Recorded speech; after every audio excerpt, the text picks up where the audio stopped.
Hey, good morning and welcome, Northdale. Happy Friday, February 4th. Today is a day one, and I'm your co-host, Mr. Schreiner. Fridays, I'm told, are superior. And I am Mr. Felge, reminding you that no matter where you go in life, there you are. We are pretty happy to bring you this episode of Northdale News, thanks to the help from our wonderful news tech crew. Woohoo! Outside is actually inhabitable by humans today. I believe we're going to be topping out around 20 or so degrees today. Yeah, on the drive in, I was just north of zero, so I'll take it. Just north of zero. Yeah. Your lunch options today will be ravioli or cheese calzone. Of course, you can also have pizza and burgers and salads and all of those. The other, it says chicken bites, but disregard that. Our news crew doesn't know what they're doing.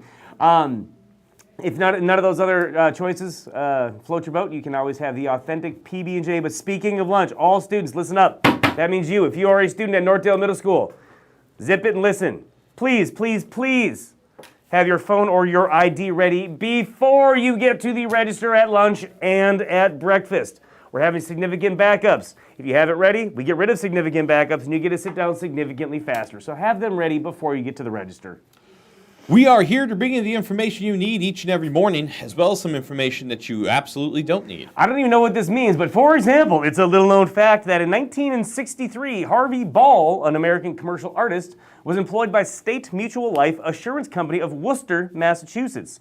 He was, I'm not even sure how to transition to this, but he apparently was tasked with creating a happy face to raise the morale of employees. So there must be that thing that he created, but... And here I thought that was Forrest Gump that created that.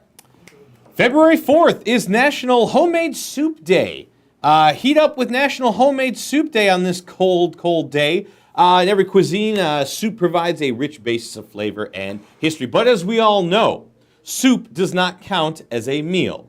Jerry still owes him a meal because soup is not a meal. It's a true story, except for it is a meal for Miss Kasaya, who will be enjoying a lovely chicken wild rice soup. Welcome back, Miss Sarah Kasaya! Brand new teacher here at Northdale. Students, never seen her before in my life. Yearbooks are still on sale, but not for much longer. If you have not ordered your yearbook yet, you are going to want to do that soon. You can find the QR code hanging around the school on purple and yellow posters. Mr. Schreiner will also take cash or checks made out to Mr. Schreiner. Just kidding. We'll take cash or checks made out to Northdale Middle School. If you are not sure if you have purchased one, please check with Mr. Peralt in the library. Valentine duck sales start on Tuesday. You can purchase one for yourself or your sweetheart. Sometimes those are the same people. Ducks will be sold during lunches and sometimes, I love the ambiguity, sometimes in the mornings. Nothing says I love you more than a rubber duck, you know. Students are required to leave the building or be in a supervised activity by 3:15 each day. If a student would like to attend an after-school game, they must attend with a parent or guardian. I shall repeat this, for it bears repeating. If a student would like to attend an after-school game, they must attend with a parent or guardian. Students will not be allowed to stay after school for after-school games without parent or guardian supervision. 7th grade students who were absent from Miss Hoban's class yesterday, Thursday, we will need to stop by and pick up a potato baby and form. Please see her after the announcements today. Say, Mr. Stroud, you know what another name for a potato baby is? What's that? Tater tot. Ah! It's so dumb. 6th grade, our web leaders are going to be coming in for a visit, so after Generational Jeopardy, they're going to be excited to share this with you. But speaking of Generational Jeopardy, this week, we have another episode of our totally original game show. This week, Mr. Holden will be squaring off against his student competitor, Drew. Let's see who gets the W this week. Enjoy. Have a great weekend. Bye.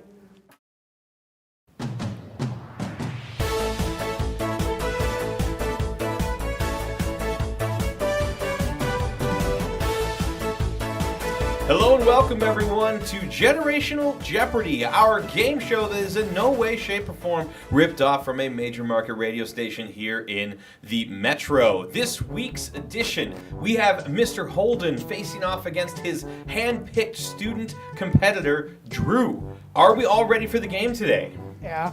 Yes. Okay, the way the game works like this. I'm going to ask 3 questions to Mr. Holden that should be known by Drew, and I'm going to ask 3 questions to Drew that should be known by Mr. Holden. The person who has the most points at the end of the game generally does well in the win-loss column. Here we go. Our first question goes over to Drew. Okay, Drew, question number 1. What movie, starring Tom Cruise, was about a naval fighter pilot in a special training program? I should know this. Yes, you Is it- should. Top Gun? Very good. The best beach volleyball scenes anywhere in cinema. Question number 2, going over to Mr. Holden. What are the Stray Kids, EXO, and Monsta X? They are hip-hop artists. Oh, so close, but not correct. Going back over to Drew with a chance to steal and take a commanding lead. What are the Stray Kids, EXO, and Monsta X? I've never felt older than reading that sentence. I don't know. I was gonna say what Mr. Holden said. Apparently they are K-pop bands. Oh. At first I saw pop brands, and I'm thinking, I don't think that's right. Question number 3, going back over to Drew. Question 3 with a 1-0 lead. In a famous 1980s ballad, Poison singer Bret Michaels famously said that every rose has its what? Thorn. Very Oh, good. sorry. Every rose has its thorn. These kid questions are no match for Drew. Going over to Jeez. Mr. Holden with a in the hole 2-0 here. Question number 4: what TV cartoon features Master Shake, Frylock, and Meatwad? I'm sorry, that is the oldest sentence I've ever felt reading. Oh, I've heard this.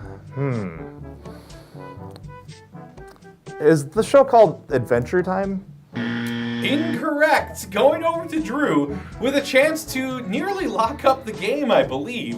What TV cartoon features Master Shake, Frylock, and Meatwad? I don't know. It sounds like something from The Simpsons, but I have really no idea. Apparently it's called Aqua Teen Hunger Force. What? Aqua Teen Hunger Force. Interesting. Question number 5, going What? back over to Drew. On the TV series The Office, what was the name of the paper company that the main characters worked for?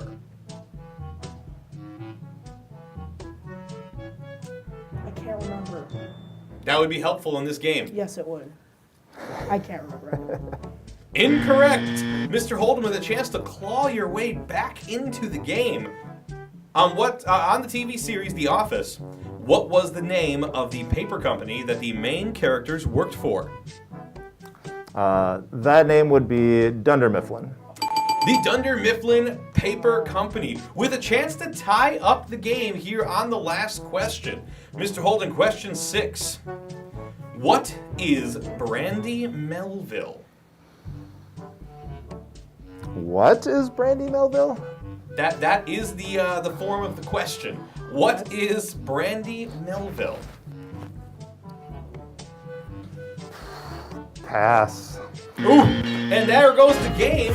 Let's see, Drew, can you answer this question? What is Brandy Melville? Literally no idea. It is a clothing brand, apparently. A clothing brand. Drew comes away the winner, Oh. 2-1. Well done, Drew. Who are you going to ask to be the next teacher competitor on Generational Jeopardy? Mrs. Rosenbaum. Miss Rosenbaum, find your competitor, and we will get this done. Thanks for playing, everyone.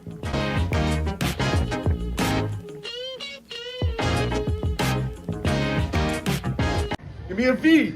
Value yourself and others. A. Accepting change. L. Learning and growing. O. Owning our own actions. And R stands for refuse to give up. Kids, please take off your hats and hoods. Work hard, listen to your teachers, and have a wonderful day.